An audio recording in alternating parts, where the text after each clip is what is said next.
O presidente de Portugal, Marcelo Rebelo, é um típico membro da elite liberal globalista europeia, os famosos socialistas de caviar, aversa à sua própria cultura europeia, abraçada ao multiculturalismo e à política de fronteiras abertas que permite uma imigração em volume sem precedentes de pessoas que não apenas odeiam a civilização ocidental, como a desejam substituir pela lei islâmica. Isso nos traz ao seu discurso na Mesquita Central de Lisboa em 15 de novembro de 2025. Neste discurso, Marcelo Rebelo enfatizou a herança islâmica em Portugal, que considerou ser muito rica, fruto de uma presença de mais de 4 séculos no território do que é hoje Portugal. Ele, claro, está se referindo à ocupação da Península Ibérica pelas hordas muçulmanas, mas não do modo crítico como esta ocupação deve ser tratada, mas do modo florido e perfumado de como o multiculturalismo gosta de retratar esse evento tão dramático da história.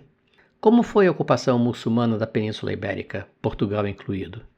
Para responder esta pergunta, eu irei ler os 3 primeiros parágrafos da introdução deste excelente livro chamado Califas e Reis, Espanha, 796 a 1031. Este livro foi escrito por um grande estudioso e historiador medieval chamado Roger Collins e que trata da história da Península Ibérica durante esse período, quando os muçulmanos foram mais dominantes. O livro em si é realmente fascinante e eu recomendo a sua leitura, mas os primeiros parágrafos da introdução são realmente poderosos, especialmente porque há tantos equívocos que circulam por aí na imaginação popular sobre a Península Ibérica durante a ocupação muçulmana, a chamada Al-Andalus.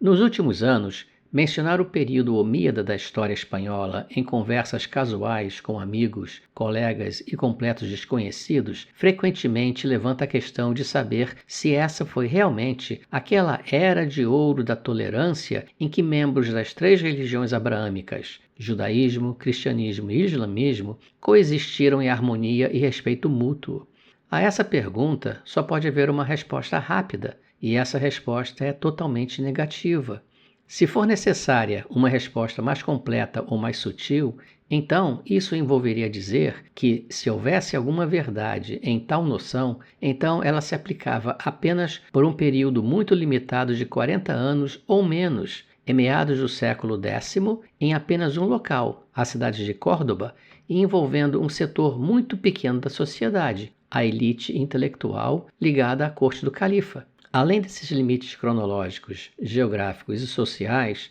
a vida na Al-Andalus, ou Míada, conforme registrada em nossas fontes, longe de ser insignificantes, parece mais com a guerra de todos contra todos de Thomas Hobbes do que com a realização da visão profética do lobo habitando com o cordeiro e o leão deitado com a cabra. A conquista árabe criou as condições para um estado de guerra quase permanente na Península Ibérica, que dava ênfase especial à destruição e à exibição de inimigos mortos, com o comércio de escravos ativo como incentivo adicional.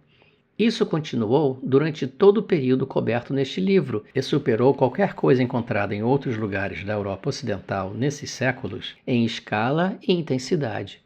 Mesmo em Córdoba, no seu auge cultural, terá sido difícil escapar do fedor de carne em decomposição, das cabeças decapitadas, expostas nos portões e dos corpos daqueles que foram publicamente crucificados, deixados para apodrecer em frente ao palácio.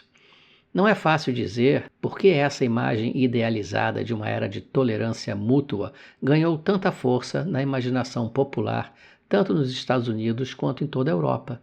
Talvez gostemos de acreditar que algo que desejamos alcançar hoje já existiu no passado e, portanto, pode parecer um objetivo alcançável. Por mais digno que seja o ideal, ele precisa se sustentar por si mesmo e não ser feito para depender de leituras excessivamente otimistas e, portanto, anacrônicas do passado. Se houve um breve lampejo de tolerância mútua no período omíada, não foi algo que tenha sido conscientemente pretendido ou reconhecido na época.